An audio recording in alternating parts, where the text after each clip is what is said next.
ನೋಡಿ, ಟ್ರಂಪ್ ಅವರು ಏನು ಹೇಳಿಕೆಗಳು ಕೊಡ್ತಾರೆ ಅದಕ್ಕೆ ನಾನು ಪ್ರತಿಕ್ರಿಯೆ ನೀಡೋದಕ್ಕೆ ಹೋಗೋದಿಲ್ಲ. ಅದು ಈ ವಿಚಾರದಲ್ಲಿ ನಮ್ಮ ರಾಷ್ಟ್ರ ಮಟ್ಟದಲ್ಲಿ ನಮ್ಮ ರಾಷ್ಟ್ರೀಯ ನಾಯಕರುಗಳು ಅದ್ರ ಬಗ್ಗೆ ಮಾತಾಡ್ತಾರೆ. ಅಮೇರಿಕದ ಅಧ್ಯಕ್ಷ ಏನು ಹೇಳಿದ್ದಾರೆ ಅವರ ಹೇಳಿಕೆಗಳ ಉತ್ತರವನ್ನು ಕೊಡ್ತಾರೆ.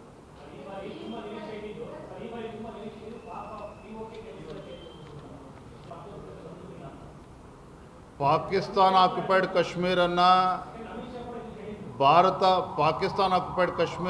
ಭಾರತದ ತೆಕ್ಕೆಗೆ ತೆಗೆದುಕೊಳ್ಬೇಕು ಅನ್ನುವ ಅಪೇಕ್ಷೆನೂ ಕೂಡ ಇದೆ. ಉಗ್ರಗಾಮಿ ಚಟುವಟಿಕೆಗಳು ಶಾಶ್ವತವಾಗಿ ನಿಂತ್ಕೋಬೇಕು, ಅವರ ಆ ಸಂಘಟನೆಗಳನ್ನ ಬುಡ ಸಮೇತ ಕಿತ್ತಾಕಬೇಕು ಅಂತ ಅನ್ನುವ ಅಪೇಕ್ಷೆನೂ ಕೂಡ ಇದೆ. ಆ ನಿಟ್ಟಿನಲ್ಲಿ ಇವತ್ತು ಆಪರೇಷನ್ ಸಿಂಧೂರ್ ಏನಿದೆ ಈಗಾಗಲೇ ಚಾಲನೆ ಕೊಟ್ಟಿದ್ದಾರೆ. ಪಾಕಿಸ್ತಾನವೂ ಕೂಡ ನಿರೀಕ್ಷೆ ಮಾಡಿರಲಿಲ್ಲ. ಪೇಶಾವರ್ ತನಕ ಬಂದು ನಮ್ಮ ಮಿಸೈಲ್ಗಳು ಅಟ್ಯಾಕ್ ಮಾಡ್ತದೆ, ಅವರ ಉಗ್ರಗಾಮಿ ಸಂಘಟನೆಗಳ ಲಾಂಚಿಂಗ್ ಪ್ಯಾಡ್ ಅಂತ ಏನು ಹೇಳಿದ್ವಿ ಅದನ್ನು ಅಟ್ಯಾಕ್ ಮಾಡ್ತದೆ ಅಂತೇಳಿ ಪಾಕಿಸ್ತಾನವೂ ಕೂಡ ನಿರೀಕ್ಷೆ ಮಾಡಿರಲಿಲ್ಲ.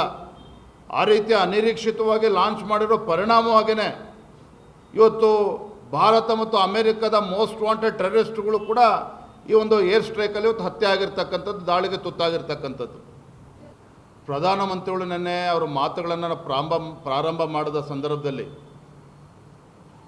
ಆಪರೇಷನ್ ಸಿಂಧೂರ್ ಯಶಸ್ಸಿಗೆ ನಮ್ಮ ಭಾರತೀಯ ಸೇನೆಗೆ ಅರ್ಪಿಸಿದ್ದಾರೆ. ಸಶಸ್ತ್ರ ಪಡೆಗಳಿಗೆ ಅಭಿನಂದನೆಗಳನ್ನು ಅರ್ಪಿಸಿದ್ದಾರೆ.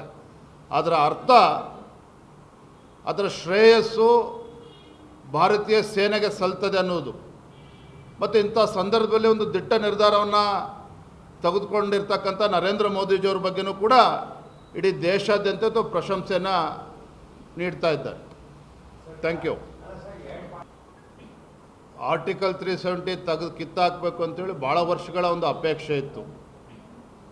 ಆದರೆ ನರೇಂದ್ರ ಮೋದಿಜಿಯವರು ಪ್ರಧಾನಮಂತ್ರಿಗಳಾದ ಮೇಲೆ, ಭಾರತೀಯ ಜನತಾ ಪಾರ್ಟಿ ಕೇಂದ್ರದಲ್ಲಿ ಅಧಿಕಾರಕ್ಕೆ ಬಂದ ಮೇಲೆ ಇದನ್ನು ತೆಗೆದಾಕ್ತಕ್ಕಂಥ ಕೆಲಸ ಆಯಿತು. ಇವತ್ತು ಕಾಶ್ಮೀರದ ಸಮಸ್ಯೆಗೆ ಮೂಲ ಕಾರಣವೇ ಇವತ್ತು ಆರ್ಟಿಕಲ್ 370 ಅನ್ನೋದನ್ನು ಎಲ್ಲರೂ ಕೂಡ ಒಪ್ತಾರೆ. ಹಾಗಾಗಿ ಅದು ಪ್ರಾರಂಭ ಈಗಾಗಲೇ ಆಗಿದೆ. ಆರ್ಟಿಕಲ್ 370 ತೆಗೆದಾಕ್ತಕ್ಕಂಥ ಕೆಲಸವೂ ಕೂಡ ಆಗಿದೆ. ಮತ್ತೊಂದು ಭಾಳ ಗಮನಾರ್ಹ ಆಗಿರ್ತಕ್ಕಂಥ ಅಂಶವನ್ನು ಗಮನಿಸಬೇಕು.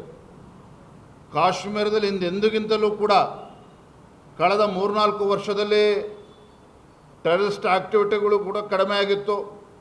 ಪ್ರವಾಸಿಗರು ಕೂಡ ಲಕ್ಷೋಪಲಕ್ಷ ಸಂಖ್ಯೆಯಲ್ಲಿ ಪ್ರವಾಸಿಗರು ಇವತ್ತು ಕಾಶ್ಮೀರಕ್ಕೆ, ಜಮ್ಮುಗೆ ಪ್ರವಾಸ ಮಾಡ್ತಾ ಇದ್ದಾರೆ. ಅಲ್ಲಿ ಉದ್ಯಮಿಗಳು ಬರ್ತಾ ಇದ್ದಾರೆ, ಉದ್ಯೋಗ ಸೃಷ್ಟಿ ಆಗ್ತಾ ಇದೆ.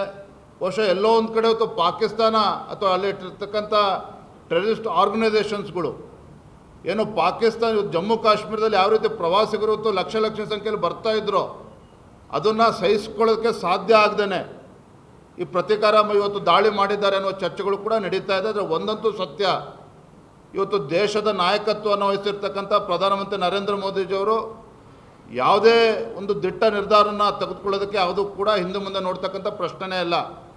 ಪಾಕಿಸ್ತಾನ ಆಕ್ಯುಪೈಡ್ ಕಾಶ್ಮೀರ ಇರ್ಬೋದು, ಬೇರೆ ವಿಚಾರಗಳಿರ್ಬೋದು, ಎಲ್ಲದಕ್ಕೂ ಕೂಡ ಈಗ ಕಾಲ ಕೂಡಿ ಬರ್ತಾ ಇದೆ. ಆ ನಿಟ್ಟಿನಲ್ಲಿ ಇವತ್ತು ಆಪರೇಷನ್ ಸಿಂಧೂರ್ ಇವತ್ತೇನು ಪ್ರಾರಂಭ ಆಗಿತ್ತು ಅದು ಮೊದಲ ಅಂತೇಳಿ ಕೂಡ ನಾವು ಭಾವಿಸ್ಬೋದು. ಥ್ಯಾಂಕ್ ಯು, ಧನ್ಯವಾದ.